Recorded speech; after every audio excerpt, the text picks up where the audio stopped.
learners! Today I want to talk about a graph theory algorithm called breadth first search.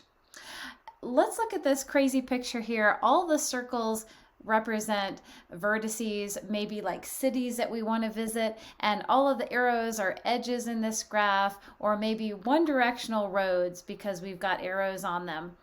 Um, our goal here is to systematically visit all of the nodes or the vertices and not end up in a loop going around and around and around. So how can we systematically visit these? There's more than one answer to this solution, but the breadth first search is going to help us come up with a method for systematically visiting things. You'll see this with minimum spanning trees, with shortest distance problems, even like with your web crawler. A web page may have a hyperlink to another web page which links to another web page, which may link back to the first website. You don't want to be endlessly crawling around in circles, so you could use something like this breadth first search algorithm to work on your web crawler. All right, let's see some examples. Let's simplify it. Let's assume that there's just two cities that we want to visit, city number 1 and city number 2. Well, you might have a one-way road that connects you from city 1 to city 2, and it doesn't go back the other way. Or you could have a road that can go both ways. So we call this the directed and the undirected graph. So it depends on whether or not you can go from 1 to 2 and then back from 2 to 1. So if there's only one direction you can go, I'm going to put an arrow there for a directed graph. So let's do a quick little example to show a small map, and then we'll look at our larger map. Let's say Winnie the Pooh wants to visit some locations in the book. He's got Piglet's house, his own house, the Kanga and Roo have a house he might want to visit, Rabbit's house, and Eeyore's house. So let's say those are the 5 vertices for our graph. And then we can connect the vertices with edges. Really, aside from going through the water might be a problem, really we could have a lot of different possible connections here, but I'm just going to make some up. So there's a couple different paths that we can take. It's not a very complicated graph. Again, we've got 5 different vertices, and we've also got 5 different edges. The first thing with our graph is to make it easier to talk about. I'm going to choose one of these vertices to be the root, and I'm going to place that at the top. I'm just going to go ahead and pick Eeyore's place as the root. And Eeyore has 2 children. So there's Rabbit's house as a child and Pooh's house as a child. So those are actually at level 1 and Eeyore's at level 0. Okay, this is the same graph, but I've just rearranged it. So my root node is at the top. So that root node, we'll say that is our level 0. And then all the children of that root node are going to be our next level, level 1.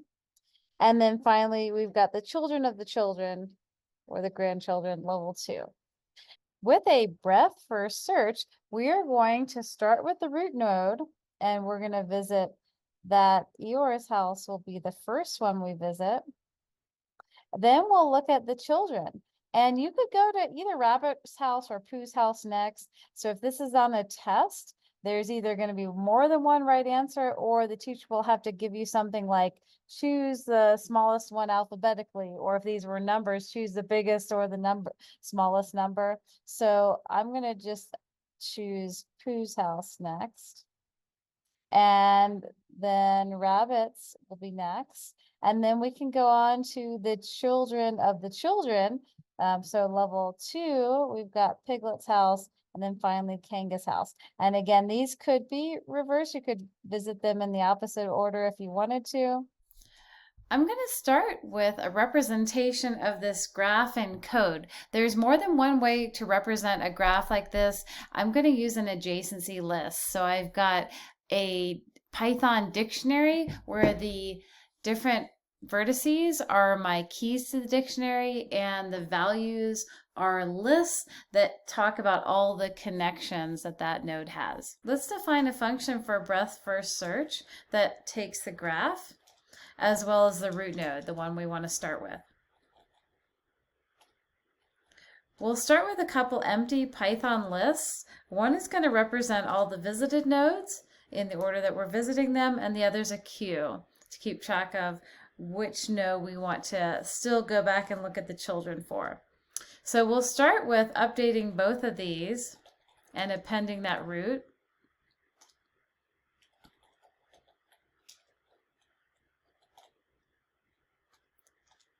And next, we'll do a while loop. While the queue is not empty, we'll go ahead and pop something off of the queue, or the front of the queue. And then for all of the children, if the child has not been visited yet, then we can go ahead and visit it and add that to our list of visited nodes. And put it in the queue to see if we need to visit its children next. All right. And at the end of all this, if we print that visited Python list, it should show us the order that we visited things in.